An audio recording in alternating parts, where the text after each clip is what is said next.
మనం తొలి వెలుగు నుంచి మొదలు పెడదాం. తొలి వెలుగు నుంచి మొదలు పెడితే ముగ్గురు మంత్రులు అవుట్.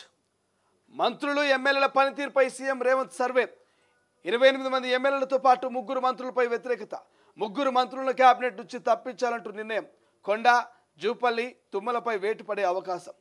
ఏడాది పాలన త్వరలో స్థానిక సంస్థల ఎన్నికల నేపథ్యంలో తనతో సహా మంత్రులు, పార్టీ ఎమ్మెల్యేల పనితీరుపైన సీఎం రేవంత్ స్వతంత్ర సంస్థతో ఆయా నియోజకవర్గాల్లో సర్వే చేయించినట్లు గాంధీ భవన్ వర్గాల్లో ప్రచారం జరుగుతోంది. ఆ సర్వేలో విస్తుపోయే అంశాలు వెలుగులోకి వచ్చినట్టు చెబుతున్నారు.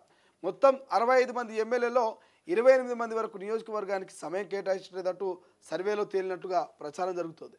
ఇందులో 8 మంది తమ నియోజకవర్గ ప్రజలకు పూర్తిగా దూరమైనట్టు చెబుతున్నారు. సర్వే చేసిన సంస్థ ఎమ్మెల్యేల పనితీరు ఆధారంగా రెడ్, ఆరెంజ్, గ్రీన్ జోన్లుగా విభజించినట్టుగా తెలుస్తోంది. నియోజకవర్గ ప్రజలు సంతృప్తి వ్యక్తం చేస్తే ఆ ఎమ్మెల్యేలను గ్రీన్ జోన్లో ఉంచుతున్నట్టు చెప్తున్నారు. ఇక మంత్రులు, ఎమ్మెల్యేల పనితీరుపై సీఎం రేవంత్ సర్వే. 28 మంది ఎమ్మెల్యేలతో పాటు ముగ్గురు మంత్రులపై వ్యతిరేకత. ముగ్గురు మంత్రులను కేబినెట్ నుంచి తప్పించాలంటూ నిర్ణయం. కొండ, జూపల్లి, తుమ్మలపై వేటు పడే అవకాశం ఉందట. సంక్రాంతి తర్వాత మంత్రివర్గ విస్తరణ. 26 నుంచి మరో 4 పథకాలంటూ వార్త కనిపిస్తుంది. బీఆర్ఎస్ ఎమ్మెల్యేలతో సంప్రదింపులు. పండగ తర్వాత కాంగ్రెస్లో చేరికల జోరు. టీచర్స్ ఎమ్మెల్సీ ఎన్నికల మిత్రపక్షాలకు మద్దతు. గ్రాడ్యుయేట్స్ ఎమ్మెల్సీ అభ్యర్థిని త్వరలో ప్రకటిస్తాం. పీసీసీ చీఫ్ మహేష్ కుమార్ గౌడ్ కీలక వ్యాఖ్యలు. రైతు భరోసా, ఆత్మీయ భరోసా, కొత్త రేషన్ కార్డులు, ఇంద్రమ్మ ఇండ్ల అమలు. రైతు భరోసా కోసం 8,600 కోట్లను సిద్ధం చేసిన సర్కార్ పథకాలను నేరుగా ప్రజల్లోకి తీసుకెళ్లేందుకు రేవంత్ కీలక నిర్ణయం. జనవరి 26 తర్వాత జిల్లాల బాట పట్టనున్న సీఎం రేవంత్ అంటూ క్లియర్గా మనకి చెప్తారు. ఒకసారి మనం ఈ అంశం గురించి డిస్కషన్ చేస్తే ప్రధానంగా కాంగ్రెస్ ప్రభుత్వము 65 మంది ఎమ్మెల్యేలకు సంబంధించి ఓవరాల్గా ఇప్పటివరకు ఉన్నటువంటి ముఖ్యమంత్రి సహా 12 మంది మంత్రులకు సంబంధించి ఒక సీక్రెట్ సర్వే చేపిస్తే థర్డ్ పార్టీ తోటి సీక్రెట్ సర్వేలో అనేకమైనటువంటి అంశాలు బయటకు వచ్చినాయట. ఏ నియోజకవర్గంలో ఏ ఎమ్మెల్యే అందుబాటులో ఉన్నాడు, ఏ ఎమ్మెల్యే ప్రజల్ని పట్టించుకుంటూ ఉన్నాడు, ఏ ఎమ్మెల్యే కార్యకర్తలకు సమయాన్ని ఇచ్చి వాళ్ళని పలకరిస్తూ ఉన్నాడని ఒక సర్వే చేస్తే దాదాపు 28 మంది ఎమ్మెల్యేలు నియోజకవర్గాన్ని పట్టించుకోవట్లేదు, కార్యకర్తల్ని పట్టించుకోవట్లేదు, ప్రజల్లో కలవట్లేదు. సో మిగిలిన వాళ్ళేమో కొంత ఓకే వాళ్ళందరూ బెటర్ అంటే వాళ్ళు కూడా బెటర్ కాదు. బట్ 28 మంది మాత్రము అసలే పట్టించుకోవట్లేదు. 28లో 10 మంది అయితే ఇక గెలిచినమా నియోజకవర్గానికి పోయి వచ్చినామా గెలిచినాక అంటే మళ్ళా నియోజకవర్గం వైపు పోయి కన్నెత్తి చూస్తలేట. నియోజకవర్గంలో చచ్చినా, నియోజకవర్గంలో పెళ్ళైనా, నియోజకవర్గంలో అభివృద్ధి సంక్షేమ పథకం ఏమైనా చేద్దామన్నా కూడా వాళ్ళకి పోనీకి కాలాడతలేవట. నియోజకవర్గానికి పోదామంటే పోబుది అవుతలేదట. ఓడదాకా ఏమంటారు కదా, ఓడెక్కిందాక ఓడమాలన్నా, ఓడ దీనాక బోడమాలన్న అన్నట్టుగా ఇక మొండదాకనేమో అయ్యో రామా మీరే నన్ను గెలిపించేది, మీరే నన్ను ఆదుకునేది, లేకపోతే నేను చచ్చిపోతా, నేను ఇక ఆగమైపోతా అన్నట్టుగా ఎమ్మెల్యేలు ఎవరైతున్నారో గత అసెంబ్లీ ఎన్నికల్లో భాగంగా ఇంటింటికి పోయిరు, ప్రచారం చేసిరు. వాళ్ళు కాలు మొక్కేది ఒకటే తక్కువ. అన్ని రకాలుగా వేడుకొని వాళ్ళతోటి ఓట్లు వేయించుకొని గెలిచిన తర్వాత ఇక వాళ్ళని బూట్ల కాళ్ళతో తనే ప్రయత్నం చేస్తూ ఉన్నారు ప్రజల్ని. నీకు నాకేం సంబంధం రాబాయ్, నేను గెలిచేమో హైదరాబాద్లో ఉన్నా, నువ్వేమో ఆనే ఓటేసి ఊళ్ళో ఉన్నావు అన్నట్టుగా ఇక గెలిచినాక బూట్ కాళ్ళతో దాన్ని ఇంత పని చేస్తూ ఉన్నారు ఇలా ఎమ్మెల్యేలు కొంతమంది. ఇక ముగ్గురు మంత్రుల గురించి చెప్తే కొండా సురేఖ గురించి కొత్తగా చెప్పాల్సిన ముచ్చట ఏం లేదు. కొండా సురేఖ గురించి మీకు అందరికి తెలిసిందే. సో కొండా సురేఖ మరి ఆమె నాగ చైతన్య, సమంత మీద, కేటీఆర్ మీద చేసిన అనుచిత వ్యాఖ్యలు పార్టీకి ఎంత డ్యామేజ్ చేసినాయి. అంతకుముందు ఆమె వివాదాస్పదంగా కొన్ని వ్యాఖ్యలు మాట్లాడింది, అవి పార్టీకి ఎంత డ్యామేజ్ చేసినాయి. సో కొండా సురేఖ గురించి కొత్తగా చెప్పాల్సిన అవసరం లేదు. ఆమె ఎక్కడుంటే అక్కడ కాంట్రవర్సీ అవుతుంది, ఎక్కడుంటే అక్కడ కొంత డ్యామేజ్ అవుతున్నటువంటి రకంగా ఆమె కొంత బదలామును మూట కట్టుకుంది. కాబట్టి కొండా సురేఖ పనితీరు మీద క్యాబినెట్, ఇటు ముఖ్యమంత్రి ఎట్టి పరిస్థితులు కూడా చాలా సాటిస్ఫాక్షన్గా లేరు, చాలా నెగిటివ్గా ఉన్నట్టు తెలుస్తుంది. మరోవైపు జూపల్లి గురించి మీకు కొత్తగా చెప్పాల్సిన అవసరం లేదు. ఎక్సైజ్కి సంబంధించి, జూపల్లికి సంబంధించి ఆయన మీద వచ్చిన ఆరోపణలు కావచ్చు, ఆయన వ్యవహార శైలి కావచ్చు, ఆయన మాట్లాడే మాట పద్ధతి కావచ్చు, అదంతా కూడా ఎట్లుంటుందో అందరికీ తెలుసు. ఆయన మీద కూడా కొంత వ్యతిరేకత ఉంది. ఇక తుమ్మల మీద కూడా వ్యతిరేకత పెరుగుతూ ఉంది. ఆయన ఇష్టం వచ్చినట్టు ఆయన స్టేట్మెంట్లు ఇస్తూ ఉంటాడు తుమ్మల. ఆయన అందుబాటులో ఉండడు. ఈ రకమైనటువంటి మీడియా వాళ్ళను ఆయన అసలే పట్టించుకోడు తుమ్మల.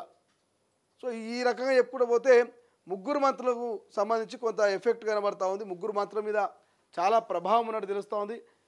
ఇలా మీద ఇంకొన్ని ఎలిగేషన్స్ కూడా వస్తూ ఉన్నాయి. మనం ఇక బట్టగాల్చి మీద వేసినట్టు కాదు, కానీ ఒక్కో మంత్రి రియల్ ఎస్టేట్ కావచ్చు, ఇంకో మంత్రి ఇసుక దందాలు కావచ్చు, ఇంకో మంత్రి స్థానికంగా ఇల్లీగల్ యాక్టివిటీస్ కావచ్చు, ఇవన్నీ చేస్తూ ఉన్నటువంటి ప్రచారం కూడా జరుగుతూ ఉంది. కాబట్టి మరి ఈ మంత్రులను ముఖ్యమంత్రి ఎట్లా కంట్రోల్ చేస్తాడు, వాళ్ళని మరి క్యాబినెట్లో ఉంచుతాడా, తీసేస్తాడా, మరి కొత్త వాళ్ళని తెచ్చుకుంటాడా, ఏం చేస్తాడు అనేది 4 రోజులు ఆగితే తెలుస్తుంది. కానీ ఈ ముగ్గురు మంత్రుల మీద కూడా బాగానే నెగిటివ్ టాక్ ఉన్నట్టు తెలుస్తోంది. ముగ్గురు మంత్రులతో పాటు ఇక మనం ఇంతకుముందు అనుకున్నాం కదా 28 మంది ఎవరైతే ఎమ్మెల్యేలు ఉన్నారో, సో ఎమ్మెల్యేలకు సంబంధించి కూడా తీవ్ర స్థాయిలోనే ఇబ్బందులు పడతా ఉన్నారు. ఎందుకంటే 28 మంది కూడా క్లియర్గా పనిచేయట్లేదు. సో ఆ 28 మంది పనిచేయట్లేదు కాబట్టి వాళ్ళ మీద కూడా కొంత నెగిటివిటీ ఉన్నట్టు తెలుస్తోంది.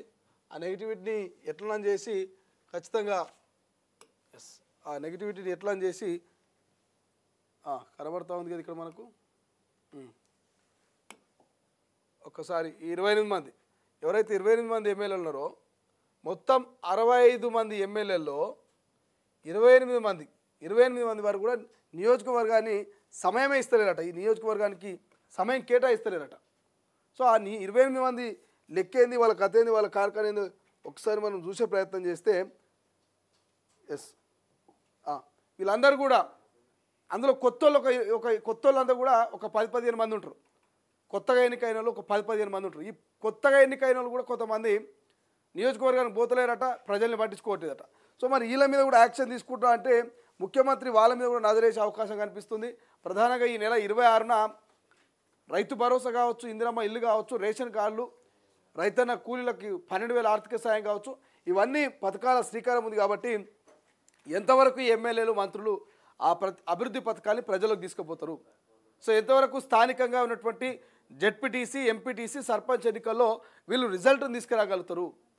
ఒకవేళ నిజంగానే ఈ ఏడాది పాటు ఎమ్మెల్యేలు ప్రజలతో మమేకమైతే మంచి రిజల్ట్ వస్తుంది. ఒకవేళ ఆ నియోజకవర్గ ఎమ్మెల్యే కనుక ప్రజలతో మమేకం కాకపోయి ఉంటే మాత్రం నెగిటివ్ రిజల్ట్ వస్తుంది. సో ఆ రిజల్ట్ పంచాయతీ ఎన్నికలు, ఇక జెడ్పీటీసీ, ఎంపీటీసీ ఎన్నికల రిజల్టు ఎమ్మెల్యేల పనితీరు మీద పడేటువంటి అవకాశం ఉంటుంది. ఎమ్మెల్యేల పనితీరుకు నిదర్శనము రాబోయేటువంటి లోకల్ బాడీ ఎన్నికలు చూపిస్తాయి క్లియర్గా.